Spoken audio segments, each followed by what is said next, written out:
Syria में चल रही खाना जंगी में पाकिस्तान के एंट्री ने लड़ाई को शिया बनाम सुन्नी कर दिया है। पाकिस्तानी ज़ैनबियन ब्रिगेड ने शिया लड़ाके तुर्की हामी सुन्नी तंजीम हयात तहरीर अल शाम के लड़ाकों से लड़ रही है।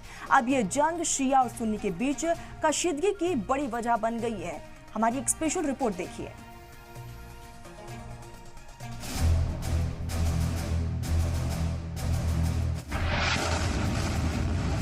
सीरिया में चल रही खाना जंगी जल्द ही बड़े जंग की शक्ल इख्तियार कर सकता है। ऐसा इसलिए कहा जा रहा है क्योंकि इस जंग में बड़े ही तेजी से दुनिया के कई ममालिक की भागीदारी बढ़ती ही जा रही है। ये तंजीम कोई आम तंजीम नहीं है। ये जंग अब दो ग्रुपों के बीच छिड़ने वाला है। दरअसल एक तरफ सीरिया में तुर्की हामी सुन्नी है तो दूसरी तरफ शिया ग्रुप है। सीरिया में तुर्की हामी ग्रुप हयात तहरीर अल शाम ने सदर बशर अल असद की सेना के खिलाफ बड़ा हमला बोलते हुए मुल्क के दूसरे सबसे बड़े शहर अलेप्पो पर कब्जा कर लिया है। इस लड़ाई में अब तक करीब 300 से ज्यादा लोग मारे गए हैं।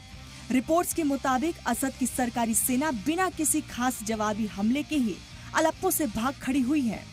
अब तक असद सेना रूस और ईरान की मदद से अलेप्पो पर कब्जा बनाए हुई थी, लेकिन दोनों के यूक्रेन और इजराइल के साथ जंग में फंसने के बाद एक बार फिर से बागी हावी हो चुके हैं। इस बीच सीरिया में चल रही जंग में पाकिस्तान का ज़ैनबियन ब्रिगेड भी शामिल हो गई है। असल में ज़ैनबियन ब्रिगेड शिया मुसलमानों का एक हथियारबंद ग्रुप है जिसे ईरान की पूरी हिमायत हासिल है। इस ग्रुप ने पाकिस्तान से लेकर तुर्की तक की नाक में दम कर रखा है। ज़ैनबियन ब्रिगेड के शिया लड़ाके अब सीरिया के देर इज़ ज़ोर के अल मयादीन इलाके में कब्जा कर रहे हैं और असद की फौज को सपोर्ट कर रहे हैं। ज़ैनबियन ब्रिगेड के पाकिस्तानी लड़ाके लंबे वक्त से सीरिया में एक्टिव है और असद सरकार को IS दहशतगर्दों से निपटने में मदद कर रहे हैं।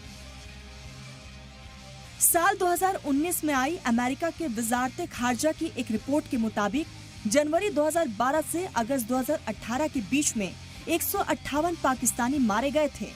ये सभी ज़ैनबियन ब्रिगेड के मेंबर थे। ईरान के IRGC गार्ड ने ज़ैनबियन ब्रिगेड को ट्रेनिंग देते आए हैं। शिया ईरान ने तुर्की हामी शिद्दत पसंद बागियों के खिलाफ सीरिया सरकार को अपनी हिमायत जारी रखने का वादा किया है। ईरान के वजीर खारजा सईद अब्बास अरागची ने अपने सीरियाई हम मनसब बासम सब्बाक के साथ फोन पर बातचीत के दौरान उन्हें भरोसा दिया। अरागची ने लेबनान और फिलिस्तीन में नाकामियों के बाद सीरिया में दहशतगर्दों तंजीमों के फिर से एक्टिव होने की मजम्मत की और इसे अमेरिका इजराइल का प्लान बताया। अरागची ने कहा कि ईरान इलाकाई सिक्योरिटी और इस्तेकाम की हिफाजत के लिए सीरियाई सरकार और फौज की हिमायत करना जारी रखेगा। वहीं सबाक ने कहा कि सीरियाई राष्ट्र और सरकार अपनी हिफाजत के लिए पूरी कोशिश करेंगे और हमास की तरह दहशतगर्दों और उनके हामियों की कोशिशों को नाकाम कर देंगे।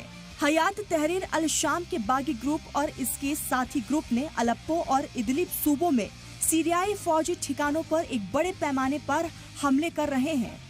इसकी वजह से दर्जनों लोग मारे गए हैं, जिनमें ईरान के इस्लामिक रिवोल्यूशनरी गार्ड कॉर्प्स का एक सीनियर मेंबर भी शामिल है। सीरिया में फैली कशीदगी शिया सुन्नी तबकों के बीच जारी कशीदगी बनकर सामने आ रही है, जिसका फायदा दुनिया के दूसरे ममालिक उठा रहे हैं और इसका सबसे ज्यादा असर यहाँ रहने वाली आवाम को पड़ रहा है।